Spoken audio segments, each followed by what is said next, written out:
नाज मीडिया उर्दू में आपका खैर मकदम है। इस वीडियो को पेश करने में ताउन किया है यूनाइटेड हॉस्पिटल सपना मल्टीप्लेक्स के करीब गंपा रोड बेदर, healing tree hospital, multi super speciality बेदर, अहमद टूरिस्ट एंड ट्रैवल्स हज और उम्रा सर्विसेज। आपकी खिदमत हमारे नज़र में किसी इबादत से कम नहीं, आपका एतमाद ही हमारी कामयाबी है। बेदर ज़िला के आज़मीन हज का काफ़िला बेदर ज़िला की जामे मस्जिद से रवाना हुआ। रियासती वज़ीर बराए बल्दी नज़्म व नस्क व हज उमूर जनाब रहीम खान आज़मीन हज के काफ़िला को सब्ज़ परचम दिखाकर हज हाउस नाम्पली हैदराबाद के लिए हज़ारों फर्जंदान तौहीद की मौजूदगी में तलबी की गूंज के साथ रवाना किया। इस साल बेदर से 257 आज़मीन हज सफ़र ए हज के लिए रवाना हुए हैं। रुकन असम्बली बेदर रहीम खान गुज़िश्ता 16 साल से अंजुमन खादिम अल हजाज के नायब सदर हैं और हाजियों की खिदमत करते आ रहे हैं। अंजुमन खादिम अल हजाज की जानिब से मुनक़िद है होने वाले हर साल सिलसिला वार तरबियती प्रोग्रामों की आखिरी कड़ी के तौर पर वो हाजियों की तरबियत के लिए आखिरी तरबियती प्रोग्राम भी उन्हीं की जानिब से करवाया जाता है और बेदर से हज हाउस हैदराबाद तक बसों का इंतज़ाम भी उन्हीं की जानिब से होता रहा है। अंजुमन खादिम अल हजाज बेदर की जानिब से आज़मीन हज के काफ़िला की विदाई तकरीब का इनेकाद अमल में आया। इस मौके पर रियासती वज़ीर बराए हज और रुकन असम्बली बेदर रहीम खान, रियासती हज कमेटी के चेयरमैन रऊफ़ अल-दीन कचहरीवाला ने मेहमान खुसूसी के तौर पर शिरकत की।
दर नबी पर पड़ा रहूंगा, पड़े ही रहने से काम होगा। कभी तो किस्मत खुलेगी मेरी, कभी तो मेरा सलाम होगा। दर नबी पर पड़ा रहूंगा, पड़े ही रहने से काम होगा।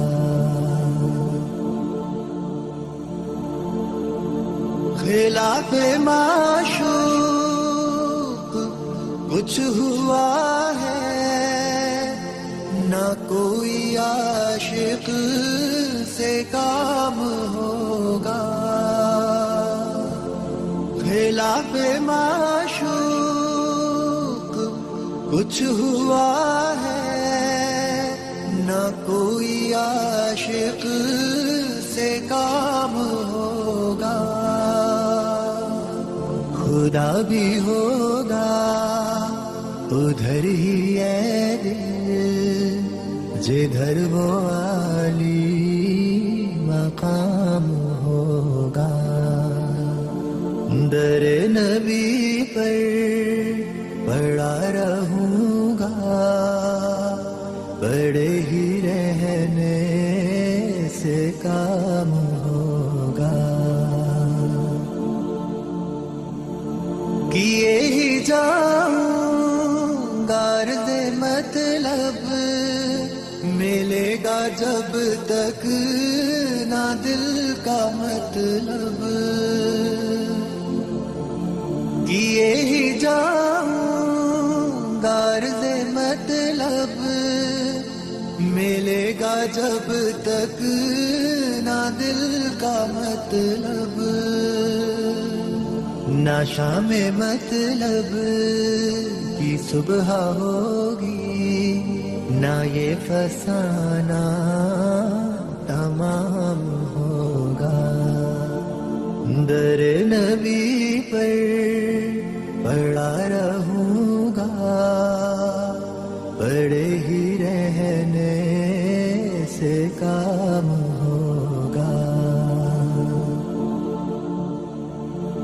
जो दिल से है माइले पैगंबर, ये उसकी पहचान है मुकर्रर। जो दिल से है माइले पैगंबर, ये उसकी पहचान है मुकर्रर। के हर दम उस बेनवा के लब पर दुरूद होगा, सलाम होगा। दर नबी पर पड़ा रहूंगा, पड़े ही रहने से काम होगा। कभी तो किस्मत खुलेगी मेरी, कभी तो मेरा सलाम होगा। दर नबी पर पड़ा रहूंगा, पड़े ही रहने से काम होगा।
इधर हो सर यार।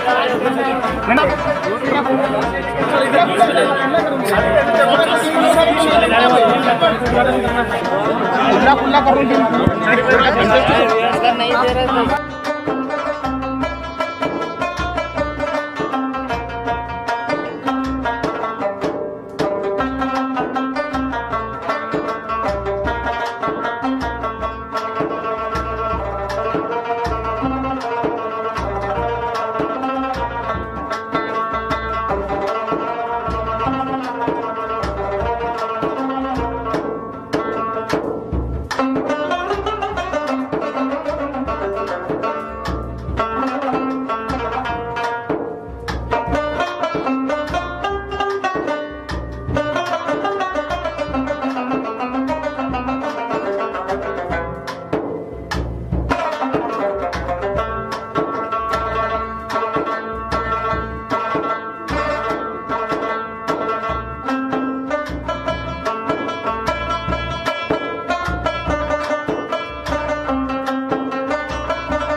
अस्सलामुअलैकुम। मैं सबसे पहले हज मुबारक पूरे जो यहाँ से मेरे भाई बहन जो हज के लिए सफ़र किए हैं तो उनको पहले तो मुबारकबाद देता हूँ, और पूरी जनता जो उनको इधर के मेरे दोस्त भाई बहन कम से कम 10,000 से ज़्यादा यहाँ पे मजमा था, तो सभी लोग छोड़ने के लिए भी आए, दुआएं के लिए भी आए, तो मैं उन सबको बहुत बहुत मुबारकबाद देता हूँ और हज का सफ़र आसान हो। आमीन आमीन। और सेम प्रोग्राम आज से 10-12 दिन पहले बेंगलुरु में हुआ है, जहाँ पे और माइनॉरिटी वक्फ मिनिस्टर हमारे ज़मीर भाई भी थे और रेवेन्यू मिनिस्टर कृष्णा बैरेगौड़ा जी भी थे, और मुनियप्पा जो food and civil supply minister है वो भी थे। तो बहुत ही अच्छी तरीके से वहाँ पे प्रोग्राम हुआ हज का। खुद सीएम आके उसको उद्घाटन किए हैं उस प्रोग्राम के लिए। तो मैं सीएम भी बोले हैं कि दुआ की गुजारिश किए हैं हमारे देश के लिए, कर्नाटक के लिए और मैं हमारे बिदर के लिए। और मुझे इतना बड़ा जिम्मेदारी दी गई है, मुझे 2 मिनिस्ट्री दी गई है। मैं समझता हूँ मुझे ये बहुत बड़ी जिम्मेदारी है, सबसे बड़ी मिनिस्ट्री है जो हज की मिली है। मैं कभी सोचा नहीं था, तो खिदमत करने के लिए इस बार बहुत ही अच्छा इंतज़ाम किए हैं बेंगलुरु में। पिछले बार कुछ थोड़ा सा प्रॉब्लम हुआ था, इस बार वहाँ पे बहुत ही अच्छे तरीके से रोज़ कम से कम वहाँ 20-25 हज़ार लोग आते हैं। वहाँ खाने का भी इंतज़ाम ज़मीर साहब अपने तरफ से किए हैं, 25,000 लोगों का खाने का इंतज़ाम, और वहाँ के फैसिलिटीज़ भी बहुत अच्छे किए हैं। वहाँ पे भी उस हज कैंप पे भी हमारे बस लगे हुए हैं, 2-3 बस ज़मीर साहब के भी लगे हुए हैं, मेरे भी कॉलेज के बसेस लगे हुए हैं। रऊफ़ भाई चेयरमैन साहब है, उनको पता है। और इस बार भी रऊफ़ भाई भी बहुत ही सीरियस लेके काम किए हैं। और मैं 5 करोड़ रुपए स्पेशल फंड हज हाउस में जो भी प्रॉब्लम्स है, मेंटेनेंस है, उसके लिए सीएम से स्पेशल फंड दिलाया हूँ, मेरे लेटर पे जाके सेंक्शन कराया हूँ दे के। मेरे साथ ज़मीर साहब भी थे और बहुत ही अच्छे तरीके से हुआ है। तो बिदर में मैं पहली बार मिनिस्टर बनने के बाद यहाँ पे हाजी भाइयों को रवाना किए हैं, दुआ लेने के लिए आया हूँ। कितने हाजी गए सर बिदर से? बिदर से टोटल 350 हाजी रवाना हुए हैं। सर कर्नाटक से कितने गए सर टोटल? टोटल कर्नाटक से 8000 हाजी भाई गए।